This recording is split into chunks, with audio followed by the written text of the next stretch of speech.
So it seems that the God of War devs have released their new look for Thor, and the internet has had what we should probably call a gut reaction.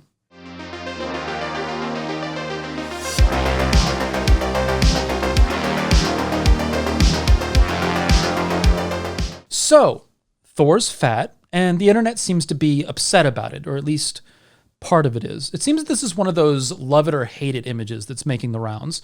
I will say that I was surprised when I saw it, but I wasn't like mad or anything. I don't tend to react that way to these kind of things. I will tell you what was going through my head though when I first saw it. So, my initial reaction to this image is wondering why he has pauldrons and no chest armor. Like, why is this dude protecting his shoulders and not his heart?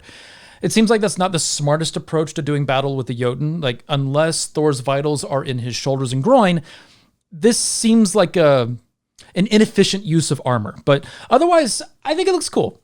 Definitely stylized, but I dig it. But the internet is very much focused on his gut. Like, I think everyone agrees he looks strong. But the question is whether or not Thor should be represented as so thick. And I saw various complaints about how this wasn't in line with the legends. I even saw someone saying that they're offended on a cultural level. But I'll be honest, while I can get that this image might not be in some people's taste, I don't understand being offended by it. But this brings up an interesting question. What does Thor look like, in as much as a god can look like anything? There's certainly representations of Thor in myth, but what depictions do we have of his appearance? And is this consistent with all that? Does this subvert those descriptions or just our expectations? Let's explore this a little bit and see what we can find. As far as historical depictions of Thor, we have a depiction of Thor in the Saga of Olaf I, as written by Oddr Snorrason, which is one of the sources that Snorri Sturluson used in order to compose the Heimskringla. And in the Saga of Olaf I, a human form that is said to be Thor is picked up by the king's ship, and he's described as handsome and with a red beard. He's given no other substantive description other than his actions, whereas he laughs and has fun with the crew, he tells them about how he killed a bunch of Jotun, and then he subsequently hops into the water and disappears. And King Olaf I insists that this was the devil. There's also the Poetic Edda, which describes Thor at the wedding in which he's clad in a wedding dress. The same story refers to Thor swinging his hair and beard about as he searches for Mjolnir. Later in the wedding, he's in disguise, and the poem discusses his massive appetite and fierce eyes, though he is also mistaken as Freya throughout the story. However, this can be accounted for by the presence of Loki in the story, who may be lending shape-shifting magic in addition to the disguise, or even through the disguise, which would also explain why the main thing commented on at the feast is Thor's appetite, which would be observed regardless of the disguise. There's also his eyes, which in multiple iterations of shape-shifting stories remain the same. For example, in the saga of King Hrolfkraki, Bjorn, a man who is cursed as a werebear, is recognized by his wife as she looks into the bear's eyes. I made a video on this, actually, and I'll link it in the description. There isn't much in the way of description of Thor's appearance, at least in terms of myth. There honestly isn't a whole lot of descriptions of deities in general, aside from the occasional offhanded comments, such as Odin's disguise as an old man in various stories, or non-specific references to Freya's beauty, though we do have various interpretations of them in antiquity, and this includes Thor, the most detailed of which is this idol found in Iceland that dates back to the conversion period, and was likely a secret altarpiece. He does look rather lithe in this depiction, doesn't he? But is that the result of not wanting to waste material, or because they thought Thor to be thin? Is this meant to be a comment about his appearance, or was it just meant to be a representation? It's likely that this was secret and portable. Was its lightness more important than its detail? We don't really know these things. We do have some descriptions of Thor's idols in temples, though the description is massive, which could just refer to scale rather than any appearance of weight. There's also the historic iterations of art surrounding Thor to consider. In the Gregorian era, we have this image from 1790 in a painting called Thor Battering the Midgard Serpent. Now, this depicts the popular legend of Thor going a fishing as he pulls Jormungandr out from the depths of the ocean. Now, he does look quite ripped in this image, but let's be honest, our boy is missing his beard. He's also missing his belt and his gauntlets, and it appears that Thor prefers fishing in the nude with one other man in the boat. Curious. In the Victorian era, we have this painting, which is entitled Thor's Fight with the Giants from 1872. Again, we have a more idealized body type from the period, and he's also very much missing his beard. And his hair has been changed to blonde instead of red. He's got clothes this time, and his belt, but he's still missing his gauntlets. And the belt seems to be sporting a swastika, which is part of how this painting later became associated with nationalist movements to the point where it was removed from public display in Sweden's National Museum.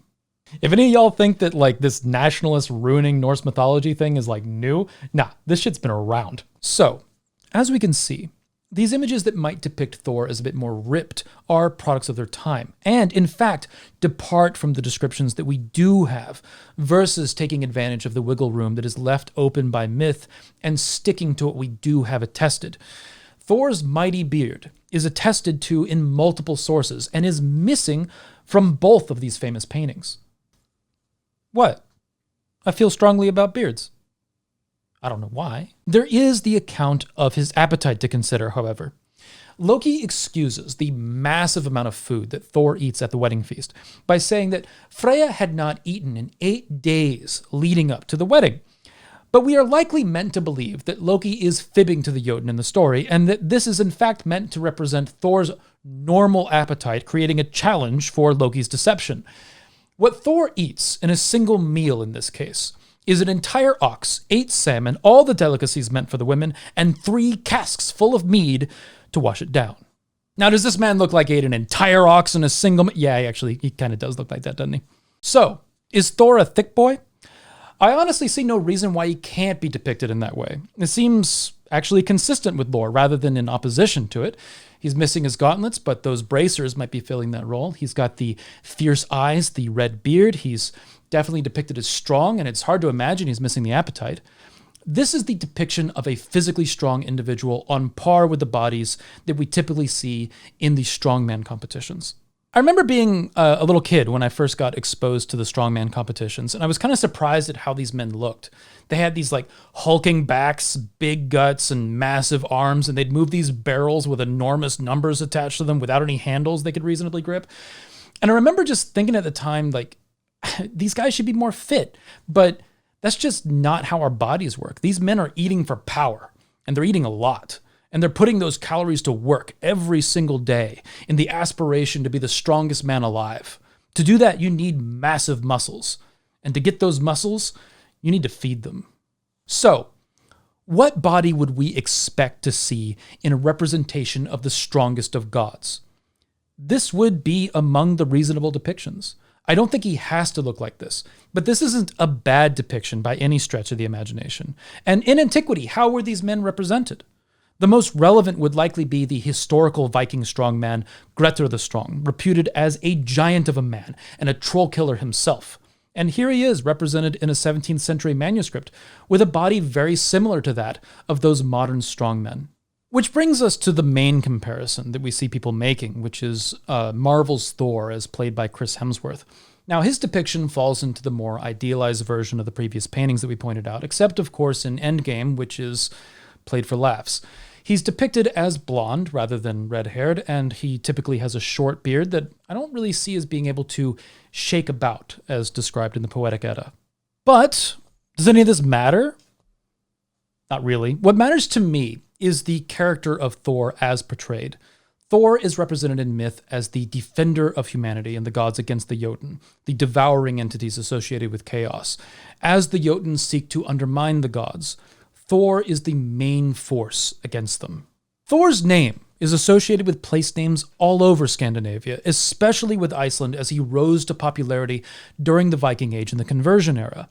Thor was seen as the deity guarding them from harm. He is noted as being prayed to for the fertility of fields, for the safe passage of ships, and passion in battle. The strongest of gods is also the mightiest defender. What I like about Marvel's Thor, for any frustration that I might have with it, is that his character fits the name of Thor, even down to the sense of humor. As in Olaf Saga, he's described as laughing with the ship's crew. He's the friend of humanity, a protector of Asgard and Earth, and exacts justice and revenge on those who violate these boundaries. This is obviously exemplified in his role in Infinity War against Thanos, and Thanos, in all of his complex morality, is the type of entity that Thor would find to be an enemy. It's not bad, really.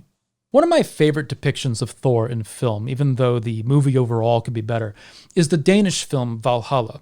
Thor's depiction here seems to be associated with the image of the working man. He's depicted as arriving in a family's home and bringing food along with stories of the gods, establishing the gifting cycle and giving the sense that the origin of these stories might be the gods themselves. It puts Thor's friendship with humanity in a personal context, and it works really well. It also shows his weaknesses. He's strong and solves his problems with his strength. He's not the smartest, but he knows that, and he does his best in defending what he loves. He's not depicted here as overly ripped or with a strongman's body, but with a laborer's body, a farmer's body. He looks like a man who has worked hard all of his life. His work happens to be protecting humanity and the gods. And that fits. Now, we don't know much about the story of God of War Ragnarok as I'm making this video, so I'll put things in the form of questions. Thor is reputed to be the antagonist of this game. Will he fit the character of Thor, or is he going to be depicted as misguided in some way? Whatever the case, Thor's strongest association is with protecting humanity. If he's the antagonist, it seems that either the protagonist will be aligned against that role, or Thor's role will be different. Now, I don't know what the consequences of that are going to be, but casting Thor as the villain seems to be a hard sell to me, given his associations in myth, historical worship, and modern worship. If there's any reason to be frustrated or concerned with the upcoming game, I put my concerns there, rather than being mad at the devs for giving Thor the body of a strongman with features consistent with myth. But at the end of the day, this is a video game.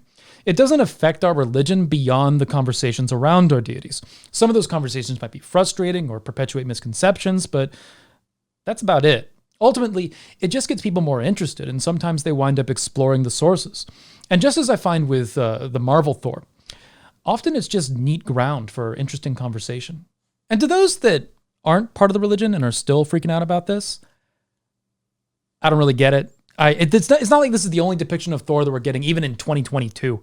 And this depiction does look like he could beat the hell out of Kratos. And really, that's what matters. That is, unless Kratos stabs him in the chest. Where the hell is the rest of this dude's armor? Anyway, those are my thoughts. Let me know yours. I'm actually kind of curious as to how this Thor is going to be portrayed. Maybe Thor will be consistent with myth, and this will result in an interesting and morally conflicted storyline.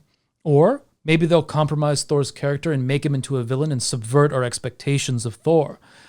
Which way do you lean? Or do you think it's going to be completely different? I want to know where y'all are at. But with that, hail to my patrons for making this content possible. It's good to have people at your back.